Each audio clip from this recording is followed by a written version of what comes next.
Okay, mic check. Hey guys, my name is Landon Helms. I am a Division I track and field athlete at Boise State University. Previously I was at Texas A&M, but decided to come home, and today I want to share my experience with NIL. So NIL was and is this new era where student athletes can get paid for their name, image, and likeness. So essentially being like a professional athlete without abusing your, I think it's like amateur status, is how the NCAA classifies it. And I feel like companies kind of take advantage of student athletes outside of football and basketball. And that's something that I want to touch on today, is having a bit of a following in not one of the big two sports here in America, and what that kind of looks like being a track and field athlete. So my first deal that I ever signed it was right out of high school, and it was just a one-time deal with this supplement company, and essentially just they sent me a free product and I made a post for them. And that's kind of the reoccurring theme for a lot of deals that I've done. I've worked with over 10 different companies so far, most of which it's just free product in exchange for content. And that kind of coincides with understanding what you're worth as a creator. So for the majority of student athletes, your social media is going to be the way where you get deals. And how you leverage that is how you're going to be able to get deals with bigger companies for what products, so on and so forth. Essentially proving your skills, whether that's through content creation, videography, photography, just day in the life, just some kind of creative outlet that from a business perspective will bring in eyes, and hopefully those eyes transition into leads, and then those leads transition into sales. Like ultimately businesses want sales. And I still feel like there is a lot of growth and learning to be done, both from the sector of the student athlete as well as the sector of businesses. I mean, a lot of business owners, they're not necessarily later in life, but they're essentially a little bit more out of touch with technology per se than today's generation. And so most of the time, they still don't even know what NIL is or how it can benefit them, and so on and so forth. And so with my experience, I went into, well, here, let me backtrack. So out of high school, I was able to sign a full ride scholarship to Texas A&M University as a decathlete, which I'm so very blessed, and I'm so grateful for the opportunity while I was at Texas A&M and the opportunities that it gave me. But really going into college and understanding, okay, I'm one of the Olympic sports, I'm not one of the big two. I have to understand that the way that I'm going to get deals is through my social media presence. Because even in the professional sphere of track and field, you don't make a ton of money unless you are like #1 or like the top 5 in the world, and you are consistently going to world championships, winning Diamond League meets, and so on. And so I kind of spent the 2 years while I was at Texas A&M as my, call it, creator learning period, where I got a camera. I got like an actual camera, not just filming on my phone, because I wanted that to force me into creating.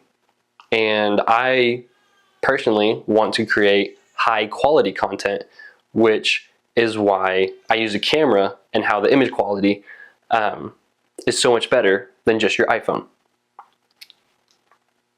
And so with that, it was nonstop. It was just day in and day out, just in class, out of class, at practice. I was just thinking of different content ideas. I was staying up late, editing.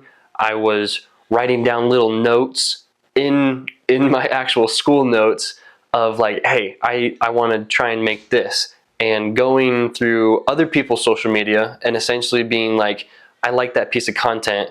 I'm going to draw inspiration from it.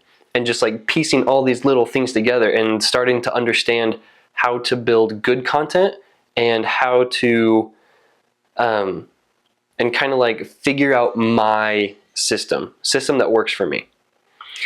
And I mean, that's still evolving and changing to this day. I mean, I'm still writing down ideas, drawing inspiration from other people.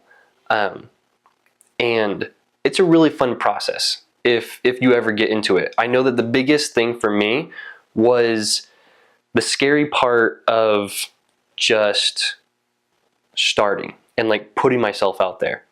And even right now, I mean, this video is me pushing myself even further.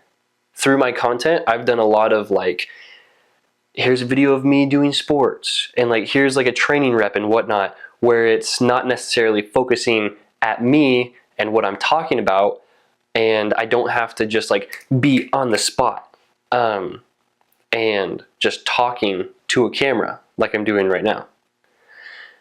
And so going back to building a lot of content and understanding and developing who I am as a creator, I think I went into college with around 2,000 or 3,000 followers.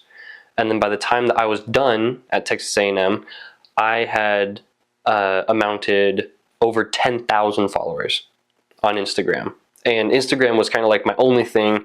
I kind of had like a little spurt here and there with TikTok, but really I just wanted to condense everything down and just focus on one. And I feel like that's a really great place to start with a lot of people who are wanting to get into content. Just start with one platform. Don't feel like you have to make YouTube videos and you have to post on Instagram Reels and you have to do TikTok and you have to do all this other stuff. That is just so overwhelming to somebody just starting out.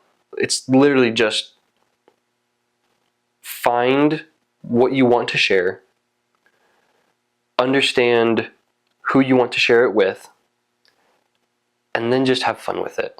Because at the end of the day, this is fun for me, and whatever you do for work or however you want to spend your time should be fun for you. And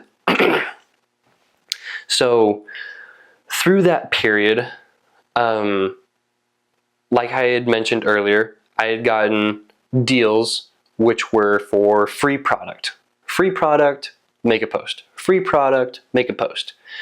And that kind of seems to be the system and the cycle that NIL is in right now, outside of like your top athletes or your top creators. Even though NIL is more, it should be more based off of your social following rather than your athletic performance, but that's another conversation for another time. That's a pretty controversial one. But essentially, my experience recently with NIL is I've started to learn and understand my content as a business. I like to imagine in my head that while I was at Texas A&M, that was me understanding the creator and the content aspect of things.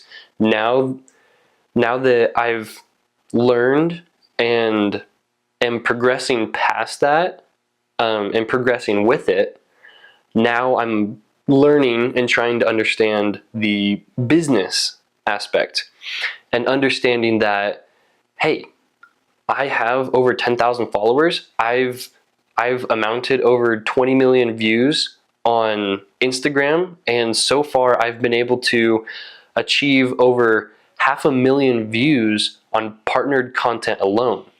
Brands want to see that. Brands want to see that you can draw eyes, and not only you can draw eyes, because content and partnered content are two very different things. And you go through a learning curve with that. Content is this, I'm having fun and things are going great. And then you get to this realm of, wait, partnered content and NIL deals, that's more of a job. That's not as fun. What's going on? And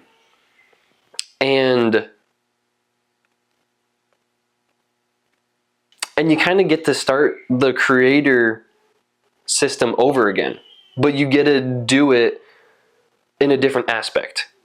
So at first, when I did partnered content through NIL deals, it was very bland, very generic, kind of just words on a screen. And I was more focused on just getting the product itself rather than trying to sell the product. And there's a big difference between that from a business perspective. One is a get it now, I don't care. And another one is I value you as a business, and I'm going to do everything I can in order to help provide value to you, in order to help build a relationship. And so that's kind of where I'm at right now. I've been fortunate enough to develop a few relationships with a few good companies to where I've been able to get some reoccurring deals. And ultimately, that's the goal. You want to build a relationship, and you want to have reoccurring deals. That way you're not always just, I'm searching.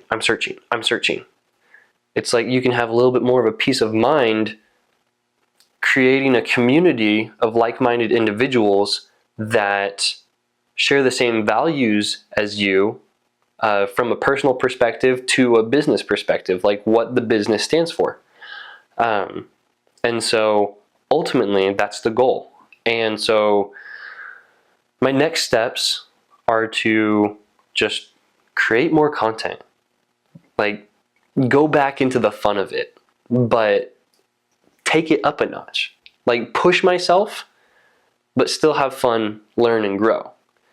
And so far, kind of in summary of my experience with NIL, is at the start, it's a lot of just understanding and figuring things out.